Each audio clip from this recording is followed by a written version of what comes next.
ભરૂચ શહેરની નર્મદા ચોકડીથી મનુબર ચોકડી સુધીના બિસ્માર માર્ગ ટ્રાફિક સમસ્યા અને વરસાદી પાણીના ભરાવાના પ્રશ્નોને લઈને શહેર કોંગ્રેસ દ્વારા જંબુસર બાયપાસ ચોકડી ખાતે ધરણા અને ચક્કાજામ પ્રદર્શન કરવામાં આવ્યું હતું। કોંગ્રેસના આગેવાનોએ આક્ષેપ કર્યો હતો કે સર્વિસ રોડ અને રેલવે ફાટક વિસ્તારની હાલત અત્યંત ખરાબ બની ગઈ છે। વારંવારની રજૂઆતો છતાં જીએસઆરડીસી દ્વારા કોઈ કાર્યવાહી ન થતા સ્થાનિકોમાં રોષ ફેલાયો છે, જેના વિરોધમાં કોંગ્રેસના કાર્યકરોએ રસ્તા પર ઉતરી આવી ચક્કાજામ કરી તંત્ર સામે વિરોધ નોંધાવ્યો હતો। આ પ્રસંગે ભરૂચ જિલ્લા કોંગ્રેસ પ્રમુખ રાજેન્દ્રસિંહ રાણા, શહેર કોંગ્રેસ પ્રમુખ સલીમ અમદાવાદી, પૂર્વ વિપક્ષ નેતા શમશાદ અલી સૈયદ, ઝુબેર પટેલ, હેમેન્દ્ર કોઠીવાલા, અબ્દુલ કામટી સહિત મોટી સંખ્યામાં કાર્યકરો ઉપસ્થિત રહ્યા હતા। કોંગ્રેસે ચેતવણી આપી હતી કે જો તાત્કાલિક માર્ગ સમારકામ, આરસીસી રોડનું નિર્માણ અને વરસાદી પાણીના નિકાલની વ્યવસ્થા કરવામાં નહીં આવે તો આગામી સમયમાં વધુ ઉગ્ર આંદોલન કરવામાં આવશે।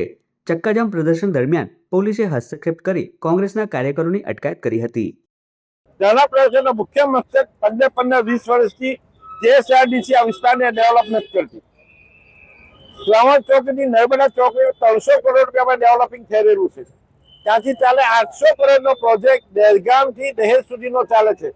વચ્ચેનો જેટલો પણ ભાગ છોડવામાં આવેલો છે એ અન્યાય રૂપે આ વિસ્તારના અન્યાય રૂપે ભરૂચ કે જિલ્લાના અન્યાય રૂપે દેખાઈ રહ્યું છે। અમારી એક જ માંગ છે કે શ્રવણ ચોકડીથી દહેગામ ચોકડી સુધીને એક જ સ્ટેજ દેખાવું જોઈએ, કોઈ પણ જાતનો અન્યાય ના થવો જોઈએ। આરસીસી ના રોડ જોઈએ છે, બંને બાજુ પાણી રસ્તાની નિકાલ થઈ અને આ વિસ્તારને કે ભરૂચ જિલ્લાને દહેજ અને વિલાયત જીઆઈડીસી જે છે એને જે ટ્રાફિક સમસ્યાઓ છે, એની પ્રજાની જે ટ્રાફિક સમસ્યા છે એ દૂર થાય। આવનાર સમયમાં જીએસઆરડીસી જો આ બાબતે યોગ્ય નિર્ણય નહીં લે તો અહીંયાની પ્રજા ભરૂચ શહેર કોંગ્રેસ, જિલ્લા કોંગ્રેસ ગાંધીનગર પર જીએસઆરડીસી ની ઓફિસ પર ધરણા કરશે એવી આ તકે હું એલાન કરું। જીએસઆરટીસી ની મિલીભગતના ઇશારે ભ્રષ્ટાચારને બતાવવા માટે એક પણ કામ કર્યું ના। આજે ના છૂટકે ધરણા અને ચક્કાજામનો કાર્યક્રમ અપાયો તો અમારી સામે પોલીસ ધરી દીધી। પોલીસ ભાજપ ગભરાય છે શું કરવા આટલી બધી? તમારી પાસે 32 વર્ષથી સત્તા છે, ત્યારે આ વિસ્તાર સાથે ઓરમાયું વર્તન રાખવામાં આવ્યું।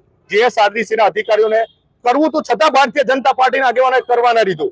ત્યારે અમને પણ કહેવા માંગુ છું કે તમે કેસ કરી લો, ભારતીય જનતા પાર્ટીના ઇશારે કામ કરી રહ્યા। વિકાસ કોને કહેવાય કે શ્રવણ ચોકડીથી લખોટી ગભરાવો તો મનુબર ચોકડી સુધી જતી રહે। આજે ભરૂચ જેપી કોલેજની નીચેનો બ્રિજ જુઓ, તેને સુશોભન કરવામાં આવે છે। પશ્ચિમ વિસ્તાર સાથે એક ધર્મના નામે તમે શા માટે ઓરમાયું વર્તન કરવા માંગો છો? મને એ સમજાતું નથી। ત્યારે ચૂંટાયેલા પ્રતિનિધિઓ અને આ જીએસઆરટીસી ના અધિકારીને કહું છું કે સમય બદલતા વાર નથી લાગતી, એક ને ચૂનીને હિસાબ લઈશું।